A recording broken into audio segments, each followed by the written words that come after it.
Hello, everybody. My name's Alexandra with This is Improv, and welcome to another episode of Talk About It Tuesday, where we talk about all things the arts and the people who love them. I am joined today by the very talented, the very amazing Rachel. So, how are you today, Rachel? I am great. How are you?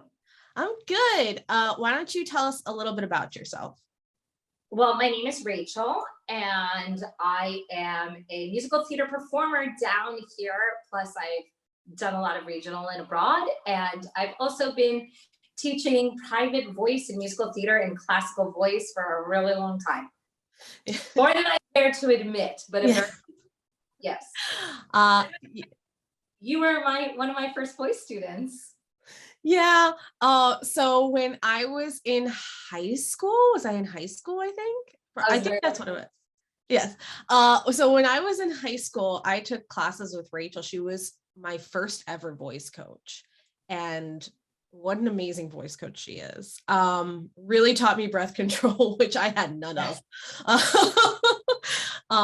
So I love Rachel. So that's why we're interviewing her today. So what made you get into this whole debacle of the arts? Well, I mean, to be perfectly honest, I think the arts is something that you're just born into. It comes to you more than you come to it, is what I'm thinking. I actually was a really shy little girl, and my mom couldn't stand the fact that I was always in between her legs. So she put me in ballet class because that's what parents do. And apparently I was humming one day, and next thing you know is the Monkey and the Wizard of Oz at age 4. And the whole thing's history, because once you do one show and you find your love and your passion for it, it follows you through your entire life. Oh yeah, definitely. That's literally what happened. It followed me my entire life. It's like my path was laid out for me just from being a monkey. Exactly. You're a monkey one day, and the next it's your whole career. Yeah. And did you go to school for the arts, or is it just like you auditioned a lot? No, so I actually, when I was a child, I was in a theater program that turned into a professional children's program. So I performed for other high school and all different schools all over the state of Florida. And then I went to the high school for performing arts, which you had to audition for. I went to New World, and then off to college, and then regional theater. And then that led me to do a show in Israel in the Tel Aviv Opera House. And I was in Wisconsin and Mississippi. I'm sorry if anybody's from Mississippi. My experience is Mississippi, but we'll just leave it at that. But yeah, you end up doing your thing, and it's a whole process. You do school and then real life, and then figure out what you really want to do in the arts. Yeah. And so you, and I remember this from day one of voice lessons. So you are trained in opera, and so there's the whole classical side to you. Yeah. And then you also have your musical theater side. Yes. Yeah. So tell me how you came upon both branches. I really wanted to be this big Broadway belty singer, and my voice teacher, may she rest in peace, said to me, "My love, you are classical." And I thought my dreams were shattered, and it was a horrible thing to hear. But I actually found musical theater singing to be very easy for me, and opera to be such a challenge that, although my passion and my love is being on stage in musicals, studying wise and learning wise, I really like the challenge of singing in a different language, singing in a different way with your voice, and learning to be able to go between the two different genres. Right. It's so much better than just being an actor or an actress or a singer or a dancer who can only do one thing. And so you have to find your thing, but just because you're a ballet dancer doesn't mean that you can't really venture into even hip hop, like once you know how to use your body the right way. And so I think that that's a beautiful thing that I can do both of them. Yeah, that's amazing. And so have you done straight plays as well, or was it mostly musicals? No, I've definitely done straight plays a lot, but I definitely enjoy my musicals. Right. Characters of a straight play, but God, I don't know the ADD in me, and Yeah, needs to break out in it's song. a really long time to not break into song when you're in a straight play. And what would you say is your favorite like genre of music to do within musical theater? Oh, that I feel like is a very loaded question, because Okay. I feel like once you get a character and you take a character and you explore a character and you get into the subtext of a character, and um, I think that's challenging, and then you're on to the next one. So think I don't think I necessarily have a favorite, because I've been challenged by playing roles that I've literally said to directors, don't you think I'm a little too young for that? Don't you think I'm a little too old for that? But I like the challenge of each character that is presented to me. Or you're always an ingenue. I remember a director told me that they wanted me to audition for a show, but they thought I was too princessy. And I thought as an actress that was quite insulting. And so I was in The Life, and I was the skankiest girl on that stage. I had pink hair, I sat with my legs, spread open with my fishnet tights, and that's so I think every character brings a challenge that you find in you. Yeah. So I don't have a favorite. I like them all. Nice. No, that's such a beautiful answer. It's true. It's like every new character brings new challenges with new circumstance. So you get to learn so much about the different lifestyles through your characters, kind of thing. And the depth of each character, and Yeah. how you get into it. Yeah. So That's awesome. Yeah. So when you are prepping for a role, do you have any like specific techniques or like what is it, like your ritual kind of thing of like learning the character?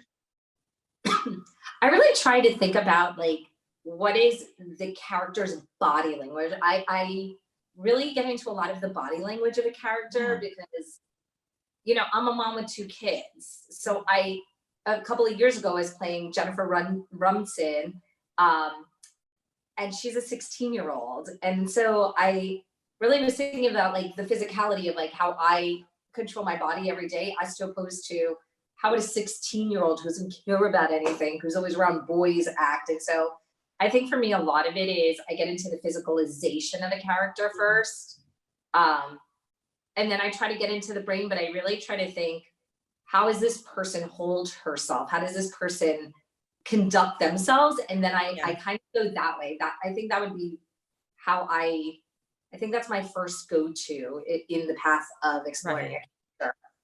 Yeah, that's really cool. That's actually, we do a couple improv exercises that entail that, of just like focusing on a certain part of your body, or just like literally moving around the room, flailing your body around until you find someone within it, kind of thing. Right. Because some people are very bottom heavy, and some people are very, tall, and so their chest out and their head is very straight. And that's a very different character from somebody who's like mopey and right. And that brings so much to your character's life, and exploring it is to know how they are, how would they be, it. Yeah, it's so 80% of a person's personality is in their body language. So, first impressions, guys. So I want to also ask you the opera side, right? So your journey into opera and performing that way. How is the brain switch into opera? It is Like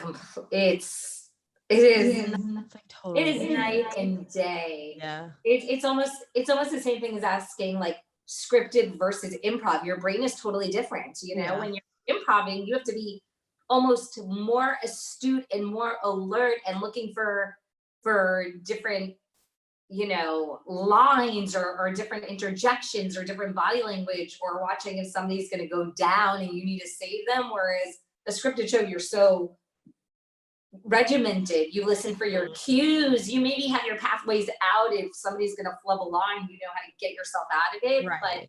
But opera is a totally different approach because it's really a different language altogether. It's a different placement in the voice completely. It's a different language. So there's so many more layers to that cake. And not that there's not a lot of layers in musical theater, but that's English.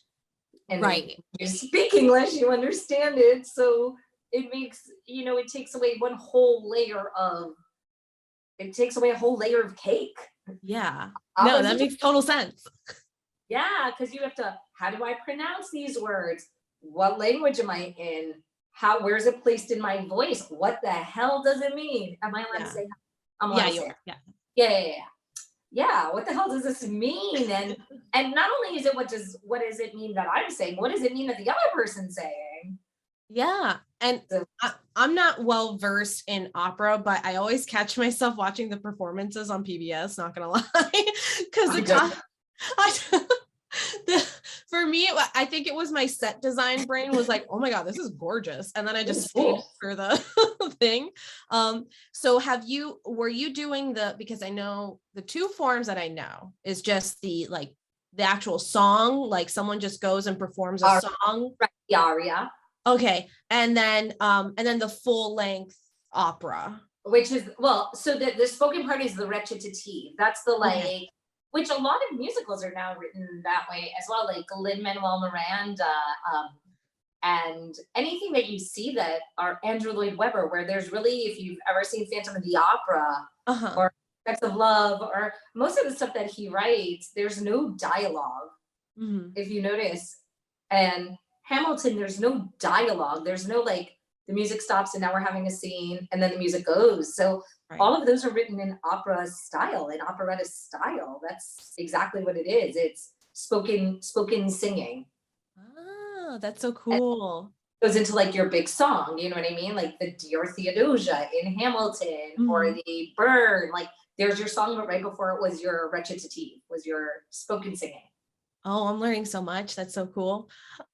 So have you done both, or was it more? I've done more studying of opera than I have ventured onto going for it. Only because life has always been one musical after another for me. So it's just kind of what I do. I go from one thing to another, but I always stop and I always study. Yeah. No, you're always working. That's what's so incredible is you're constantly going. And then you also have your two adorable children who are, so you're just I don't know, you function on a whole other level of Wonder Woman mom kind of thing. Oh, thank you. See, I fool everybody. It's you function, and sometimes I just think I float, but okay. Function, float, same thing. They both start with F's. Yeah. Okay, so now I'm going to ask you some rapid fire questions about how would you build a taco? How would I build a taco? Yeah. I am not the best person to ask because I'm a super finicky eater. I would actually do the meat, whether it be fish or beef or whatever, lettuce, salsa, call it a day. Wow. Yeah. That's so cool though. That's very that's the simple, right? Yeah. Which is okay. I don't judge people based on their taco preferences. Nope, no gloppy smushy stuff. Oh, okay. Why? Texture? Is it the texture that bothers you? Oh, yes. Yes, I've gotten avocados are like stinky rotten eggs. So have you? Who is that person? They're my soulmate. Yeah. Kimberly, we interviewed her a couple episodes ago. Yeah. She's one of the ones. Me. I hate avocados. We're a rare breed. Yeah. I rarely meet people who just hate avocados, but I see it. I get it. Oh, but yeah. It's literally the only thing I have in common with my husband. That's it. We loathe avocados. That's it. Done. No, you're a no avocado household. Oh yeah. No avocados. Yeah. No, they're gross. Oh my God. Yeah. Well, and no spice, no nothing like that. Oh no, I like spicy. I'll put salsa on it, but that's it. Yeah. Okay. Yeah. Hard shell or soft shell? Soft. Good. Good choices. That's a good choice. Yeah, we are a house divided though, so I have to make both on Taco Tuesdays. Ooh, but I'm soft. nice. Hard shell just scrapes your mouth. Yeah, it's just, I don't know. Yeah, I don't like it. I'm judging the rest of your household. It's okay. Feel free. I judge them all the time. Yeah. Yeah.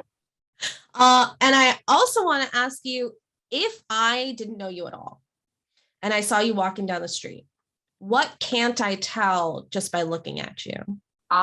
You know what? I don't know. That's a very good question. Most of the time, if I am walking down the street, I am being pulled in two different directions like this with the dogs. So I probably come across completely disheveled, and yeah, I'm a mess. I'm a hot mess. So you would not know that I'm actually put together. I am an absolute disaster when I am walking. Yeah. You are really put together though. You're very structured. I try to be, but like if you were just to catch me like walking down the street. Now I'm going with down the street. You said if you were down the street, right? Yeah, if I was just like watching you walk down the street, what can't I tell just by looking at you? Absolute disaster. Oh, you'd be like, that girl has no coordination. I'd be dropping phones, tangled in dog. Yeah. It would kind of be a metaphor for my life, but like, yes, that's what you would, yeah, you'd be like, I feel bad for her. No. Yeah, you feel very bad. Yeah. Nice. Yeah. And what kind of advice would you say you would give to someone who wants to enter into this crazy world that we live in? Okay, my advice is it is crazy, but best people in the world are in the arts, and go for it. Don't let anything hold you back.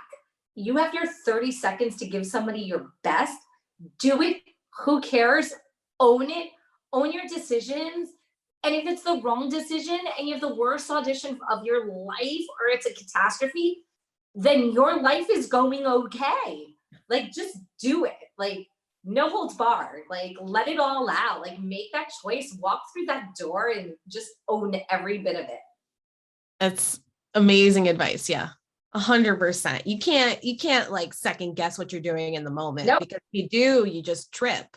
You got to just like, yeah. And this is a business of everybody's opinion. Listen, some people like hard tacos and some people like soft tacos. Yeah. And that's what makes the world go round. So just go for it. Don't let anybody stop you or judge you, because that's just negativity on your part. So I say walk through the door, leap, and love and support. Yeah. 100%. That's amazing advice. Now this is an improv company. So have you ever tried doing improv? Of course. Hello. Yes. I've done murder mysteries. I've done those wacky dinner things. Of course I've done improv. It's super fun. Nice. So what are we doing right now? Yeah. Now. I love improv, actually. It's honestly, I say it all the time. If I never found improv, I don't think I would be in the arts very permanently. Maybe I'd still be doing sound design and stuff. I'd still be a techie, probably. We need techies. Like, there's nothing wrong with that. But improv is, yeah. I actually, it is an obsession.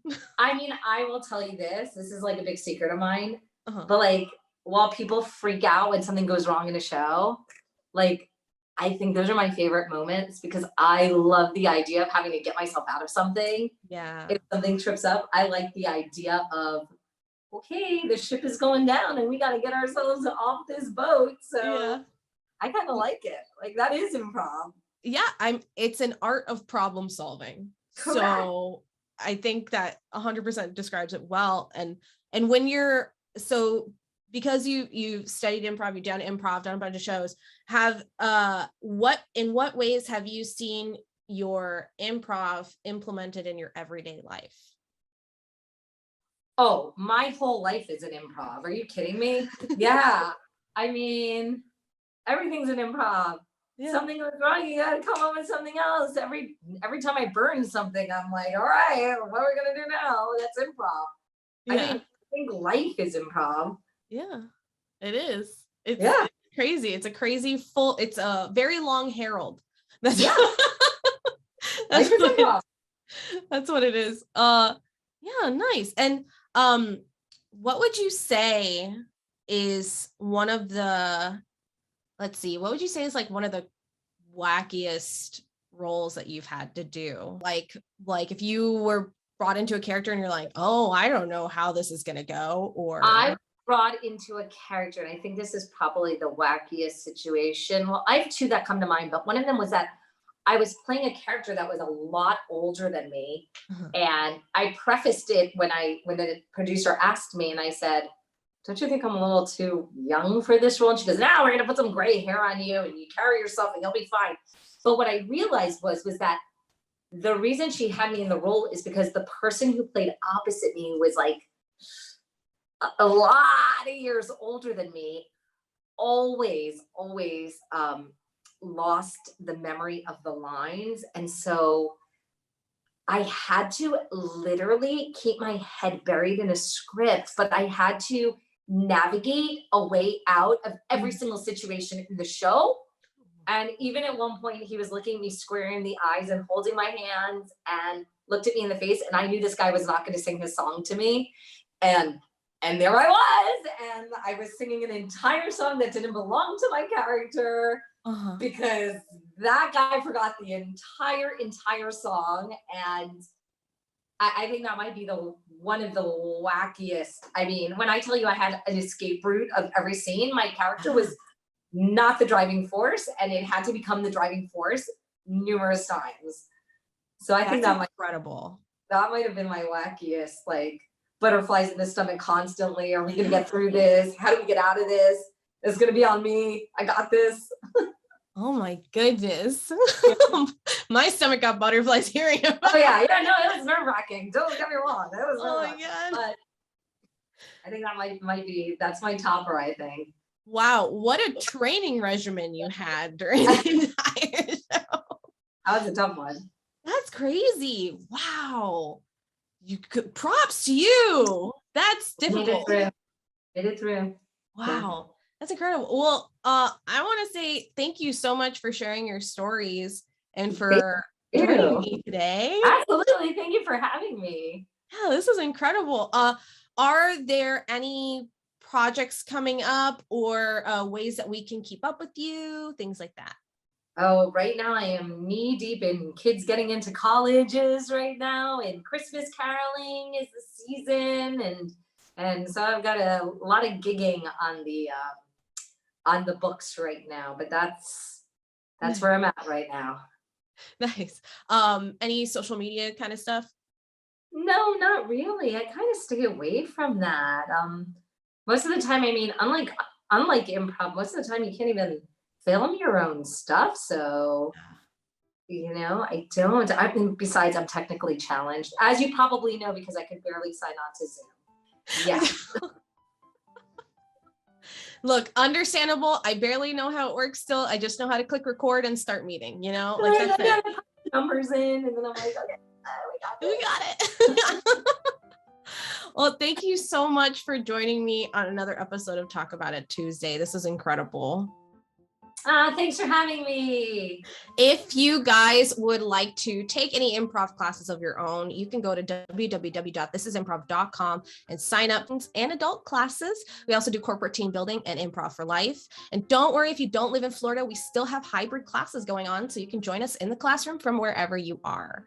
If you like histories, mysteries, and ghost stories of Florida, yes, the weird and wacky world that we live in, that is Florida, we have a podcast called This is Legends of Yesterday, where we talk about all of that and more. We also have our historical and ghost tours of Davie right now. So we have a once a month walking tour. Soon it will be bus tour, but walking tour that you can go to www.thisisimprov.com and take a tour today, or go to www.thisistours.com and sign up as well. I hope you have a wonderful, beautiful, and glorious rest of your day. Thank you again, Rachel. Thank you. Thank you, everybody. Goodbye. Bye. Have fun. Love the arts. Yes.